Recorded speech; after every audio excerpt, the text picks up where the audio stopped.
ভাবুন তো, আপনি যে জীবনটা চেয়েছিলেন তা আপনার থেকে মাত্র কয়েক ইঞ্চি দূরে রয়েছে, কিন্তু সেটা অন্য কেউ যাপন করছে। এমন কেউ যাকে দেখতে ঠিক আপনার মতো, কথাও বলে আপনারই মতো, কিন্তু আজ রাতে সে আপনার মতো ভুলগুলো করেনি। এমন এক পৃথিবীতে যেখানে বাস্তবের অগণিত রূপ একে অপরের উপর মিলেমিশে যাচ্ছে, এম সিদ্ধান্ত নেয় যে সে নিজের জীবন আর রাখবে না। সে একটা ভালো জীবন চুরি করতে যাচ্ছে, কিন্তু বিশৃঙ্খলা ভরা এই মহাবিশ্বে কোনো প্রমাণ না রেখে আপনি কি আসলেই নিজেকে অন্য কেউ দিয়ে বদলে ফেলতে পারেন? এটা শুধু কারো বাড়িতে জোর করে ঢোকা নয়, এটা একটা আত্মাকে দখল করা। আর যখন সকাল হবে আপনি বুঝতেই পারবেন না এম এর কোনো রূপটি আসল হিরো আর কোনটি দানব। মিনি ফিল্ম টিভিতে আপনাকে স্বাগত। আলাপ করা যাক এম এর সাথে। সে একজন ডান্সার যার ক্যারিয়ারের অবস্থা খুবই খারাপ এবং তার সম্পর্কের অবস্থাও ভালো নয়। আজ রাতে মিলার্স কমেট ধূমকেতু মাথার উপর দিয়ে যাওয়ার সময় সে একটি ডিনার পার্টিতে যাচ্ছে। হঠাৎ করেই কথা বলার সময় তার ফোনের স্ক্রিন ফেটে যায়। এটা ম্যাট্রিক্সের প্রথম গোলমাল, একটি ছোট্ট সতর্কবার্তা যে আজ রাতে পদার্থবিজ্ঞানের নিয়মগুলো কাজ করা বন্ধ করে দেবে। সে তার বন্ধু লিয়ের বাড়িতে পৌঁছায়। এটি সাধারণ মধ্যবিত্তদের একটি ডিনার পার্টি, যেখানে আছে মদ, দামি পাউরুটি এবং একটি ছোট শহর চালানোর মতো যথেষ্ট মন কষাকষি। পরিবেশটা ইতোমধ্যেই কিছুটা অদ্ভুত লাগছে। তারা ধূমকেতু নিয়ে কথা বলছে, গল্প করছে, কিভাবে মহাজাগতিক ঘটনা মানুষের আচরণ বদলে দেয়। জানেন তো, ঠিক সেই ধরনের ভুতুড়ে কথাবার্তা যা মানুষকে আদতে কোনো ভুতুড়ে ঘটনা ঘটার আগেই বলে থাকে। ধুম, সম্পূর্ণ লোডশেডিং। শুধু এই বাড়ি নয়, পুরো এলাকা অন্ধকার। এমন এক যুগে যেখানে আমরা ওয়াইফাই ছাড়া 5 মিনিটও বাঁচতে পারি না, সেখানে সাথে সাথেই সবার মধ্যে আতঙ্ক ছড়িয়ে পড়ে। তারা বাইরে তাকিয়ে দেখে যে পুরো এলাকা অন্ধকার।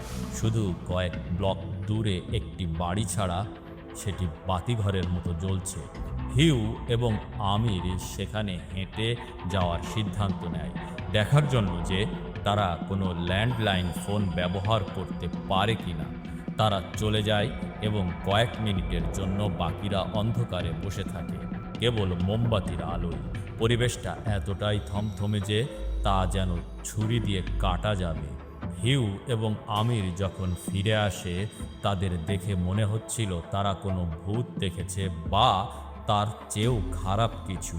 হিউয়ের মাথায় একটি কাটা দাগ ছিল এবং তার হাতে একটা ছোট বাক্স ছিল যা তারা খুঁজে পেয়েছে। হিউ তাদের এমন একটা কথা বলে যা অসম্ভব। সে বলে যে সে অন্য বাড়িতে গিয়েছিল, জানালা দিয়ে তাকিয়েছিল এবং দেখেছিল তাদেরকে, তাদের মতো কাউকে নয়, অবিকল তাদের একই গ্রুপ, একই ডিনার টেবিলে বসে আছে সবাই।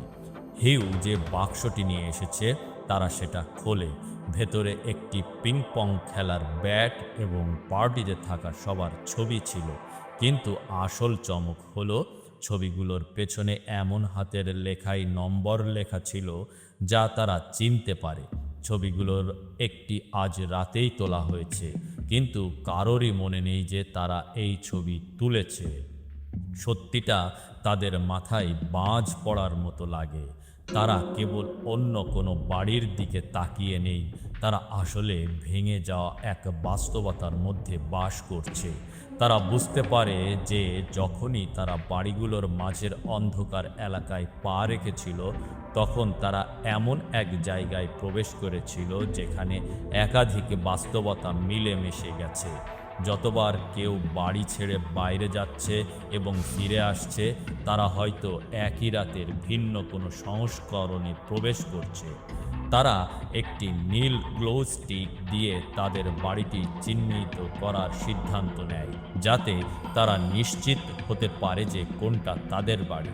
কিন্তু তখনই তারা বাইরে অন্য একটি গ্রুপকে দেখতে পায়, যারা লাল গ্লো স্টিক নিয়ে যাচ্ছে। মনের সন্দেহ এবার পুরোপুরি শত্রুতায় রূপ নেয়। মাইক, যে কিছুটা মদ্যপ, সে সিদ্ধান্ত নেয় যে আক্রমণ করাই সবচেয়ে ভালো আত্মরক্ষা। সে অন্য বাড়িতে গিয়ে তাদের বইটি চুরি করতে চায়, একটি পদার্থবিজ্ঞানের বই, যা হয়তো ব্যাখ্যা করতে পারে কি ঘটছে। তারা তাদের বাস্তবতার জন্য একটি বিশেষ কোড তৈরি করতে ছক্কা চালার চেষ্টা করে, এমন এক পৃথিবীতে নিজেদের পরিচয় ধরে রাখার। এটি একটি মরিয়া চেষ্টা, যা আক্ষরিক অর্থেই দুই ভাগে ভাগ হয়ে যাচ্ছে। এম একটি চিরকুট পায়। এটি এমন একটি চিরকুট যা সে এখনো লেখেনি, কিন্তু এটি তার হাতের লেখাতেই লেখা। সে বুঝতে শুরু করে যে তার নিজের কিছু রূপ তার চেয়েও অনেক বেশি মরিয়া এবং বিপজ্জনক। গ্রুপের সবাই একে অপরের বিরুদ্ধে চলে যেতে শুরু করে। যদি আপনার অগণিত রূপ থাকে, তবে আপনি কিভাবে জানবেন যে আপনার সামনে বসে থাকা মানুষটি সেই একই ব্যক্তি যার সাথে আপনি রাতটি শুরু করেছিলেন? এম বাইরে যায় এবং বুঝতে পারে যে এই অন্ধকার অঞ্চলটি একটি রুলেট হুইলের মতো। যতবার আপনি এটির মধ্য দিয়ে যাবেন, আপনি একটি নতুন বাস্তবে গিয়ে পৌঁছাবেন। সে তার আসল বাড়িটি হারিয়ে ফেলেছে এবং সে এটা ভালো করেই জানে। এম তার বাড়িতে ফিরে যাওয়ার চেষ্টা বন্ধ করার সিদ্ধান্ত নেয় এবং একটি ভালো বাড়ির সন্ধান করতে শুরু করে। সে অন্ধকারের মধ্যে ঘুরে বেড়ায় এবং বিভিন্ন বাস্তবতার জানালা দিয়ে উঁকি মারে। সে এমন কিছু বাস্তবতা দেখে যেখানে সবাই মারা গেছে, কোথাও তারা অস্ত্র নিয়ে যুদ্ধ করছে। কিন্তু তারপর সে তার কাঙ্ক্ষিত বাস্তবতাটি খুঁজে পায়, এমন এক বাস্তবতা যেখানে কারেন্ট কখনোই যায়নি, এমন এক বাস্তবতা যেখানে ডিনার পার্টিটা একদম নিখুঁত, মদ পরিবেশন করা হচ্ছে এবং এম এর সেই রূপটি অনেক সুখী। সে তার ডুপ্লিকেট বা অন্য রূপটিকে মেরে তার জায়গা নেওয়ার সিদ্ধান্ত নেয়। এটা হলো সফল হওয়ার জন্য পুরোপুরি অন্য রূপ ধারণ করার চূড়ান্ত চেষ্টা। সে অন্য এম এর বাথরুমে যাওয়ার জন্য অপেক্ষা করে, তাকে ঘুমের ওষুধ দিয়ে অজ্ঞান করে এবং বাথটবের ভেতরে রেখে দেয়। সে বের হয়ে পার্টিতে আসে, চুল ঠিক করে এবং সবার সাথে যোগ দেয়। সে কাজটা করে ফেলেছে। সে সফলভাবে একটি ভালো জীবন চুরি করেছে, অন্তত সে তেমনই ভাবছে। সকাল হয়, রাতের সেই বিভীষিকা শেষ হয়ে যাওয়ার কথা, বাস্তবতাগুলো যে যার জায়গায় স্থির হয়ে যাওয়ার কথা। এম কেভিনের সাথে সকালে নাস্তা খাচ্ছে। তার মনে হচ্ছে সে অপরাধ করে পার পেয়ে গেছে। কেভিনের ফোন বেজে ওঠে। সে সেটার দিকে তাকায় এবং বলে, কি অদ্ভুত, তুমি ফোন করেছো। এম তার আঙুলের আংটির দিকে তাকায়। সে আংটিটি সে তার অন্য রূপের কাছ থেকে নিয়েছিল। সে বুঝতে পারে যে তার অন্য রূপটি মরেনি, সে জেগে উঠেছে এবং সে অন্য ঘর থেকে কেভিনকে ফোন করছে। শেষ দৃশ্যে এম এর মুখ দেখেই সব বোঝা যাচ্ছে।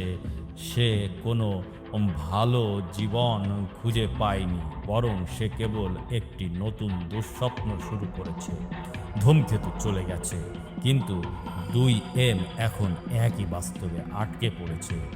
আর এমন এক পৃথিবীতে যেখানে কেবল একজনেরই জায়গা আছে, সেখানে আজ কেবল একজনই টিকে থাকতে পারবে। ধন্যবাদ সকলকে।